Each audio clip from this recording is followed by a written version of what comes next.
Good morning students.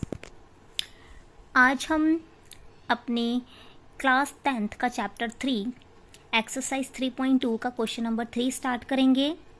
Last previous video में हमने question number 2 किया था और मैंने आपको सब्स्टिट्यूशन मेथड की कंसेप्ट बेसिक सब बताया हुआ है। ठीक है, इंट्रोडक्शन मैंने आपको इंट्रोडक्शन वीडियो करवाया था, उसमें भी मैंने बताया हुआ है आपको, है ना। जैसे कि बच्चों आपको पता है कि हमने एक न्यू सीरीज स्टार्ट की हुई है according to the new NCERT of class 10th। उसके अकॉर्डिंग हम अपना सिलेबस कर रहे हैं। मेरी बुक वैसे तो पुरानी है बट कंसेप्ट आपको न्यू मिलेगा, कंटेंट भी न्यू मिलेगा और मैं आपको वही करवाऊंगी जो आपको न्यू एनसीईआरटी के सिलेबस ने बताया हुआ है। ठीक है बच्चे, अगर आप मेरे चैनल पर नए हैं तो please like and subscribe my channel. तो अब हम करते हैं अपना question number 3। Form the pair of linear equations for the following problems and find their solutions by substitution method। अगर यहाँ लिखा है सब्स्टिट्यूशन मेथड तो यही मेथड आपको यूज़ करना है, अदरवाइज जो आपको रिकमेंडेड मेथड है कोई भी मेथड यूज़ कर सकते हो। ठीक है, तो सबसे पहले तो बोला है कि एक लीनियर इक्वेशंस आपको फॉर्म करनी है पेयर ऑफ। ठीक है, तो फर्स्ट पार्ट में देखते हैं। फर्स्ट पार्ट है the difference between two numbers is 26 and one number is 3 times the other, find them। सबसे पहले तो बोल रहा है कि दो नंबर्स की बात कर रहा है, होना भी चाहिए क्योंकि हमें क्या है, टू वेरिएबल्स कर रहे हैं हम इसमें, है ना। अगर आपने ध्यान से चैप्टर का नाम पढ़ा हो, जो कि इंट्रोडक्शन में मैंने बताया था। इंट्रोडक्शन में मैंने आपको पहले चैप्टर का ही मतलब बताया था कि क्या है ये। तो सबसे पहले तो हम क्या करते हैं, दो नंबर को एज्यूम करते हैं। लिखते हैं हम late one number x other number is equals to y and और क्या मानते हैं, दो नंबर तो हो गए, डिफरेंस भी दिया हुआ है ना, तो मान लेते हैं कि जो x है वो ग्रेटर देन है y के। ठीक है, अब यहाँ पे क्वेश्चन बनाने से पहले आपको अकॉर्डिंग टू क्वेश्चन लिखना जरूर है। अब पढ़ते हैं क्वेश्चन में क्या लिखा है। Difference between the two number is 20, मतलब हमारे पास दो नंबर का डिफरेंस 26 है। ये तो होगी आपकी इक्वेशन नंबर 1। दूसरा दिया हुआ है one number is 3 times the other, यानी कि जो पहला नंबर है वो 3 टाइम्स दूसरे नंबर के है। मतलब one number is 3 times, times का मतलब होता है मल्टीप्लाई ऑफ अदर, है ना। इसको लेते हैं सेकंड इक्वेशन। अब यहाँ पे तो भाई सीधे सीधे हमारे पास इक्वेशन आ ही रही है, सॉरी सेकंड इक्वेशन है ना, y लिखना है। यहाँ पे अपनी सीधी इक्वेशन आ ही रही है, जैसे कि ये देखो x is equal to 3y है ना, तो डायरेक्ट हम पुट कर सकते हैं यहाँ पे। तो हम लिखेंगे यहाँ पे पुट इक्वेशन 2 इन इक्वेशन 1। तो फर्स्ट इक्वेशन क्या है, x माइनस वाई 26। अब x की वैल्यू क्या है 3y, कितना आ गया 2y। तो y की वैल्यू यहाँ पे कितनी आ जाएगी, 26 divided by 2 13। This is your answer of y। अब y तो निकाल लिया, अब हमें निकालना है x। तो इक्वेशन 2 देखते हैं हम क्या है। इक्वेशन 2 तो है अपनी x is equals to 3y। y की वैल्यू अभी कितनी निकाली हमने 13, 3 13 सा 39 और ये हो गया आपका x। ठीक है, ये तो हो गया आपके आंसर। लेकिन बच्चे एक और है इसमें ना आप क्रॉस वेरीफाई कर सकते हो कि क्या यही मेरा आंसर आ रहा है। कैसे, देखो जरा। क्वेश्चन में पहली क्वेश्चन क्या है कि डिफरेंस दोनों का 26 है। तो आप देखो इन दोनों को माइनस करके 26 आ रहा है ना, इसका मतलब आपका x और y एकदम करेक्ट है।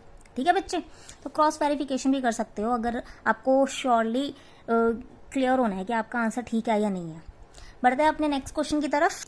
The next part is the larger of the two supplementary angles exceed the smaller by 18 degrees, find them। Supplementary angle आपने 9th क्लास में पढ़े हुए हैं। वैसे कि सप्लीमेंट्री एंगल्स क्या होते हैं, सप्लीमेंट्री एंगल्स होते हैं जिन दो एंगल्स का सम अपने पास आता है 180 डिग्री। मतलब कितने भी एंगल्स हो अपने पास उसका आंसर आता है 180 डिग्री। ठीक है, the sum of all the angles is 180 degree. अब यहाँ पे दो एंगल्स की बात कर रहे हैं, 2 लिखा है ना यहाँ पे, तो दो एंगल्स की बात कर रहे हैं। तो मान लेते हैं अपने पास दो एंगल कौन से हैं, x एंड y। देखो यहाँ पे हमने सीधा सीधा लिख लिया let one angle is equals to x other angle is equals to y और मान लेते हैं x is greater than y। ठीक है, अब हमने लिखना है इक्वेशन। तो according to question supplementary angles की बात कर रहे हैं यानी कि the sum of the two angle is equals to 180 degree. Degree लगाना जरूर, ठीक है। फर्स्ट इक्वेशन आ गई। सेकंड बोल रहा है larger of to supplementary angles exceed the smaller. बच्चे ध्यान रखो, कभी भी एक्सीड आ जाए, ठीक है, डिक्रीज, इंक्रीज, कुछ भी आ जाए तो आपने दोनों का डिफरेंस लेना है, मतलब बीच में माइनस का साइन लेना है। तो हम यहाँ पे क्या लिखेंगे, दो एंगल्स एक्स और वाई है ना, हम यहाँ पे लिखेंगे x minus y is equals to 18 degree. ये आ गया सेकेंड इक्वेशन। इस दो इक्वेशन को हमने सॉल्व करना है कैसे, बाय द सब्स्टिट्यूशन मेथड। अब सेकेंड इक्वेशन में देखो क्या कर रहे हैं हम, ये माइनस का वाई है, यहाँ पे आके प्लस वाई हो जाएगा। इस थर्ड इक्वेशन को हम पुट कर देंगे फर्स्ट इक्वेशन में। Put equation number 3 in equation number 1, ये आप लिख लेना, ठीक है। यहाँ पे देखो x की वैल्यू क्या है अपनी 18 प्लस वाई, फिर क्या लिखा है plus y is equals to 180 degree. अब y और y कितना आता है 2y, यहाँ का प्लस है तो यहाँ पे आके माइनस हो जाएगा, और माइनस करके कितना आता है अपने पास 162, और ये 2 यहाँ पे मल्टीप्लाई है, यहाँ पे जाके डिवाइड हो जाएगा, ये आ जाएगा अपने पास 81। तो यहाँ से हमने y फाइंड आउट कर लिया 81 डिग्री। अब इस y की वैल्यू को हम इक्वेशन नंबर 3 में पुट करेंगे। Now equation 3 implies x is equals to 18 plus y, 18 degree plus y है 81, ये आ जाएगा 99 degree. And this is your answer of the second part, ठीक है। बस इतना ही लिखना है आपने, लास्ट में बस ये लिख सकते हो, hence one angle is equals to 99 degree and other angle is equals to y कितना है 81 डिग्री, ठीक है बच्चे। और ये क्रॉस वेरिफिकेशन के लिए आपको मैंने बताया था, इन दोनों को सम करके देख लो, सम करके देख लो आप, ठीक है, प्लस करके देख लो 180 डिग्री आएगा आपका, ठीक है बच्चे। अब अपन करते हैं अपना third part. The coach of cricket team buys 7 bats and 6 balls for 3,800 rupees. Later, she buys 3 bat and 5 balls for 1,750. Find the cost of each bat and each ball. Each की बात हो रही है किसकी, बैट एंड बॉल की। तो सबसे पहले तो हम assume करेंगे let the cost of 1 bat and cost of 1 ball, ठीक है। तो हम पहले मान लेते हैं, क्या मान लेते हैं, let the cost of 1 bat is equals to x and cost of 1 ball is equals to y. Done. अब क्वेश्चन में देखो यहाँ पे क्या लिखा हुआ है, coach of cricket team by 7 bats, bat को हमने x लिया है ना, क्या लिखेंगे 7 bat 7x and means plus 6y is equals to 3,800, ठीक है बच्चे। अब देखो ध्यान से, मैं लिख रही हूँ, क्या लिख रहे हैं क्वेश्चन में हम, क्या लिख रहे हैं हम, अकॉर्डिंग टू क्वेश्चन लिखेंगे ना अब हम, तो आपने ATQ लिखना है यहाँ पे, क्या लिखेंगे, एक मिनट क्वेश्चन बना लूँ मैं पहले। 7x plus 6y is equals to 3,800, ये आ गई क्वेश्चन नंबर 1। सेकेंड है अपने पास, अगली बार वो कहता है कि 3 बैट खरीदती है, 3 बैट और 5 बॉल्स खरीदती है, कितने की 1,750 में, ये आ गई सेकेंड इक्वेशन। अब हमने इसको फॉलो करना है बाय सब्स्टिट्यूशन मेथड। तो आसान सी मुझे तो सेकेंड इक्वेशन लग रही है ना, इसमें नंबर थोड़े ज़्यादा हैं बड़े, तो हम ये वाली इक्वेशन लेंगे, क्या लिखेंगे 3x ऐसे ही लिख लेते हैं, किसी को भी शिफ्ट कर सकते हैं, तो मैंने इसे शिफ्ट कर दिया, तो x की वैल्यू आ जाएगी डिवाइडेड बाय 3, ये होगी इक्वेशन 3। अब इस इक्वेशन 3 को हमने पुट करना है इक्वेशन नंबर 1 में। Put equation 3 in equation 1, we get, क्या ले रहे हैं हम 7, x की तो वैल्यू पुट कर दो भाई जो आई है 1750, 5y 3 प्लस 6y 3,800, डन। अब हम करते हैं सबका एलसीएम ले लेते हैं हम, है ना, तो कितना आएगा एलसीएम में 3, ब्रैकेट ओपन करेंगे तो मल्टीप्लाई करेंगे हम, ठीक है, 35, इसका आएगा 12 2 1, 7 पंजे 35 प्लस, अब ये 3 1 जा 3, 3 6 जा 18, 3,800। अब क्या करेंगे, इसको यहाँ पे क्रॉस मल्टी, हाँ जी बच्चे, आपने यहाँ तक कर लिया। यहाँ तक करने के बाद आपने क्या करना है, इसको क्रॉस मल्टीप्लाई करना है, जो कि अपना यहाँ पे थोड़ी सी मिस्टेक होगी थी, ठीक है, इग्नोर इट। तो अपने पास आ जाएगा यहाँ पे 12250 माइनस, इन दोनों को करेंगे सॉल्व तो आ जाएगा 17y, इन दोनों को मल्टीप्लाई करेंगे तो आएगा 11400 माइनस 17y 11400 माइनस करेंगे ये वाला इधर, ये आता है इतना, और इन दोनों को माइनस कर आता है अपने पास -850, माइनस से माइनस हो जाएंगे कैंसल आउट, और हमें पता है कि 17 के टेबल में 85 आता है 5 पर, तो यानी कि y इज इक्वल्स टू हो जाएगा 50। ठीक है, अब y तो निकल गया। अब हमने क्या फाइंड करना है, x की वैल्यू इक्वेशन नंबर 3 से आएगी। इक्वेशन नंबर 3 क्या है अपनी,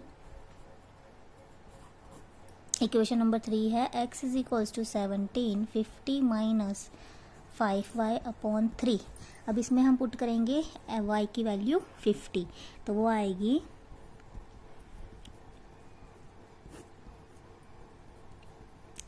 सॉल्व कर रही हूँ मैं, ठीक है, तो आप देख लेना।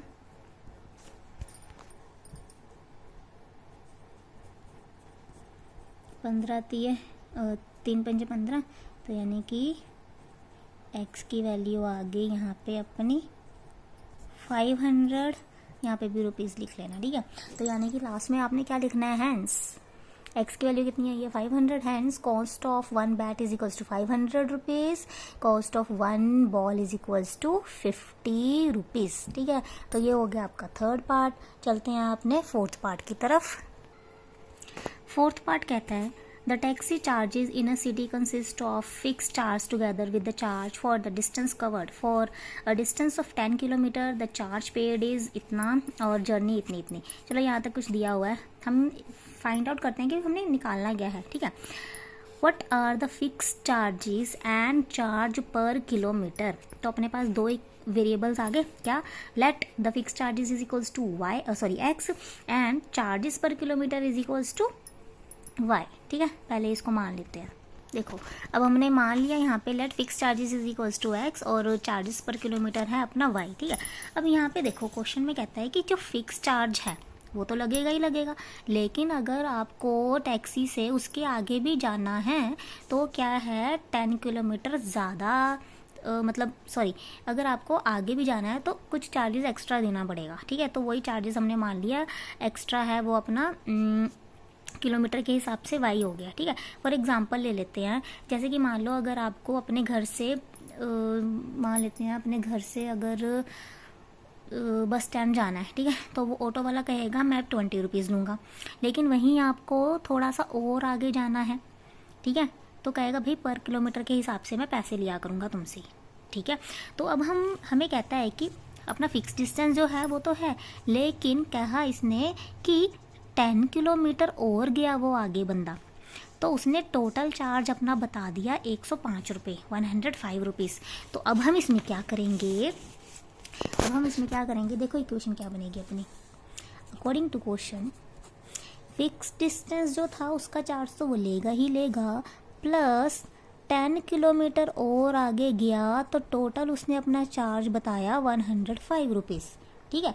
अब अगली इक्वेशन में कहता है वो 15 किलोमीटर आगे गया तो उसने टोटल चार्ज बताया 155, यानी कि फिर से फिक्स चार्ज तो लेगा ही लेगा, अगला उसने 15 किलोमीटर और आगे गया तो उसने चार्ज ले लिया 155। तो ये अपनी दो होगी इक्वेशन, ठीक है। अब इस दो इक्वेशन को आपने सब्स्टिट्यूशन मेथड से सॉल्व करना है। तो यहाँ पे तो मुझे फर्स्ट इक्वेशन अच्छी दिख रही है, छोटे छोटे नंबर्स दिख रहे हैं, तो यहाँ पे लिख लेते हैं अपना equation. First implies x is equals to 105 minus 10y, ये आ जाएगी इक्वेशन 3। इस इक्वेशन को पुट करेंगे इक्वेशन नंबर 2 में, तो क्या लिखोगे, पुट इक्वेशन 3 इन इक्वेशन 2। तो इक्वेशन 2 में क्या आया है अपने पास, x है ना, x की जगह लिखेंगे 105 minus 15y is equals to 15 गलत लिख दी। सेकेंड इक्वेशन में क्या है, लिख लेती हूँ पहले मैं, इसमें x की वैल्यू पुट करेंगे, x की वैल्यू कितनी है 105 माइनस 10y। अब ये डायरेक्ट सेम का सेम, ठीक है। तो इसको सॉल्व करके कितना आएगा 5y, और ये वहाँ पे आ जाएगा शिफ्ट शिफ्ट करके इसको सॉल्व करेंगे तो कितना आ जाएगा 50 और y की वैल्यू आ जाएगी 10।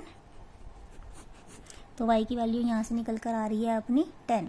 अब हम क्या करेंगे, इस y की वैल्यू को पुट कर देंगे हम अपनी थर्ड इक्वेशन में। Put y is equals to 10 in equation third. ठीक है, तो हम क्या लिखेंगे, डायरेक्ट पुट कर रही हूँ मैं यहाँ पे 10y है ना, तो 10y है 10, 10 10 100, तो x की वैल्यू आ गई अपनी 5। यहाँ पे भी आप रुपीज़ लिख लेना। तो x और y तो दोनों आ गया अपने पास। ठीक है बच्चे, लेकिन क्वेश्चन में लास्ट लाइन में एक और चीज़ दिखी है। कह रहा है how much does a person have to pay for travelling a distance of 25 kilometres. Question में कहा है कि अब उसको 25 किलोमीटर और आगे जाना है, तो बताओ वो टोटल कितना पे करेगा। ठीक है बच्चे, तो अब देखो क्या है, 25 किलोमीटर और बोल रहा है, तो 25 किलोमीटर और आगे जाना है, तो फिक्स जो डिस्टेंस है वो तो देगा ही देगा ना उसका पैसा। उसके बाद 25 किलोमीटर और आगे जाना है। ठीक है, यानी कि इसका टोटल फाइंड करना है। तो x की वैल्यू तो हमने निकाली थी 5, यहाँ पे है 25 और y की वैल्यू है 10। तो सॉल्व करेंगे कितना आएगा 250 एंड फाइनल आंसर इज 255। ठीक है बच्चे, तो आज तो हमने कर लिया है अपने 4th पार्ट तक। कल हम लास्ट 2 पार्ट्स हैं 5th एंड 6th वो ट्राई करेंगे। ठीक है, तब तक आप अपनी प्रैक्टिस करते रहना और इसमें जितने भी एग्जांपल्स हैं उसकी ज़रूर प्रैक्टिस करना। पेपर में हाईएस्ट चांसेस होते हैं वहाँ से पूछे जाने के। टिल देन मिलते हैं अपनी नेक्स्ट वीडियो में। Till then bye bye.